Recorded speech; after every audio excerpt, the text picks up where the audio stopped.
Hey y'all, happy Tuesday. We got a new Salt Lake tonight. Are y'all excited? I kind of am. And I'm not gonna lie, I'm really hoping for a Lisa Barlow takedown season because she makes me crazy. I don't want her gone from the show. We need her. But she makes me batshit. Okay? I'm gonna pause real quick. That's better. I had to zoot up. And first of all, this is all just my opinion based on being a housewife junkie for a number of years and watching the show. And today I get to bring my regular job knowledge to my channel. So, but again, it's just my opinion. This is all allegedly, allegedly, allegedly. I'm just talking here, right? All right. So, do y'all think that Lisa's business is actually in trouble? Because I do. And I want to tell you why. So, I have a job where I work with factoring companies. She talked about the factoring, the receivables. And let me preface this by saying that there are many types of factoring companies. It's a very valuable tool, and businesses can use them for a variety of reasons. But I want to let y'all know that they are not a collection agency. That's not what this is. And the fact that Lisa felt the need to mention it means she's defensive about it, and also that she felt the need to mention it and nobody fucking asked. So, I'm not saying it's MLM bad for her business, but it ain't good. So, also, I gotta pause it again because I gotta get my hat. So I don't have my tinfoil tiara because I I need to make a new one because I gave mine to a friend at work that desperately needed it. Anyway, um, but I've got my third eye hat. So let's open up our third eye. So, and once again, third eye hats on means I'm just speculating. I'm talking shit, right? So let's say, for example, you own a glorified event planning business slash liquor company, and you're on a Housewives franchise, and you want to appear to have the best of everything. And let's just say that you were involved in putting together an event for HBO. Maybe an HBO movie that had Steve Carell and Rami Youssef and Jason Schwartzman in it, maybe Mountainhead. So maybe you were involved in that. So if you were factoring, as Lisa has said she does, you would give the invoice that you would normally give to HBO for putting on the event, or to Ben Affleck, to your factoring company rather than to the people that actually owe you money. Your factoring company would then pay you the amount of the invoice minus their fee, usually within 24 hours. Boom, it's in your account. You can swipe on it, right? And then they would send an invoice to HBO, and it might say Lisa Barlow's Tequila assigned to this Acme factoring company or whatever. I'm using that like the Wile E. Coyote does, the term Acme, right? So they are basically giving you a cash advance on money that you've not collected. And so then they send the invoice to HBO with whatever supporting documentation, expense reports, whatever needs to be with it. And HBO would pay the factoring company. But what if HBO decides, well, your tequila sucked, allegedly, and the event was bogus? You had 3 carnations, and where was my ice sculpture? And HBO decides they're not going to pay the bill. Well, then the factoring company, after about 90 days, is going to take that money back out of your account. So if you don't have the goods, if you're not actually providing a good and quality product, eventually that's going to catch up with you. So, but if you're running above the board, everything's cool business, then it's a great tool. It'll free up some cash, right? But it's basically a cash advance on your receivables. And then the factoring company is who makes sure they get paid. Why would you give away part of your money like that? Well, maybe you're a small operation and you don't have the time, or maybe you're a one-man show, a sole proprietorship, and you don't have time while you're out doing the events and everything to make sure that you send the bill and they have everything, because every company will look for any reason not to pay their bills, right? So, right? So you're small, maybe you need that. Maybe you have some trouble making payroll from week to week. And because you're bad at managing your money, right? So maybe like you're buying cases and cases of Kerastase Thermatique and, you know, Wendy's, and you don't really have the money to do that.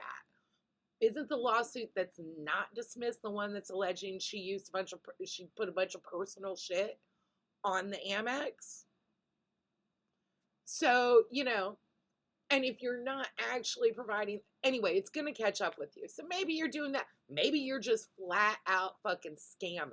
I don't know. Factoring companies are pretty good about spotting it. And companies that deal with that type of thing are good about spotting that. But maybe that's what you're doing. But let me tell you something. If you don't have all your ducks in the row, you're going to be deep in debt and underwater in a fucking hurry. So, allegedly, seems to me that she maybe doesn't have everything that she wants everyone to think she has, including her husband, right? Don't tell John. Are you kidding me? And maybe she's robbing Peter to pay Paul a little bit. You know, how many people have been in trouble with fraud allegations and stuff? You know, this is keeping up with the Joneses on the Housewives can lead to financial trouble. So, you know, but maybe she doesn't quite have all of what she wants us to think she has. Just like, you know, she knows the Backstreet Boys because she was at a concert and they sang near her. What the fuck? Anyway, okay, on to the episode. I'll take my silly hat off now. Okay. So we also get so first off we get, well, I don't know if it was first off this order I wrote it down in.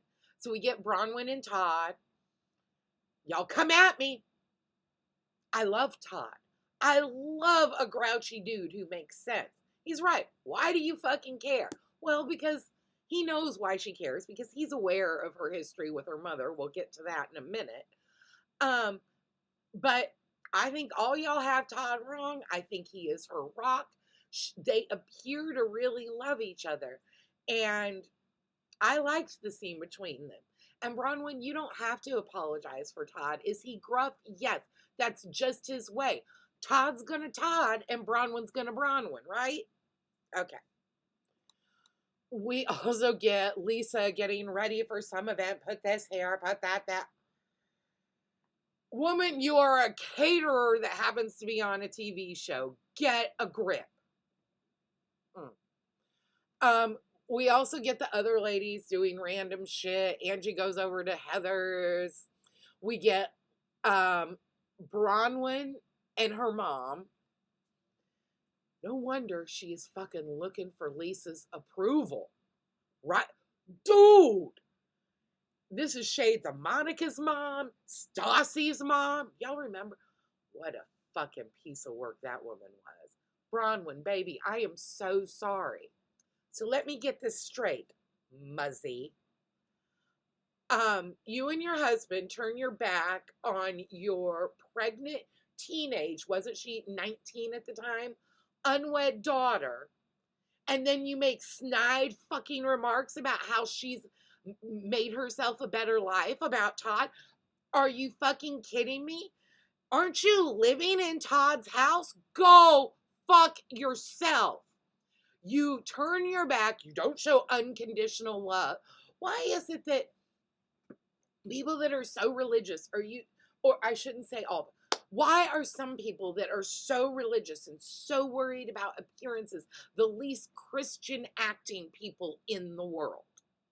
The least Christ-like. Judgment and shit is not supposed to be for y'all. Anyway, go scratch, Muzzy. Go fuck yourself. No. No, no, no. Bronwyn is showing her mother far more compassion than she was shown, and certainly more than I would. And her judgment is ridiculous. Keep your mouth shut and say thank you for helping take care of me and your dad.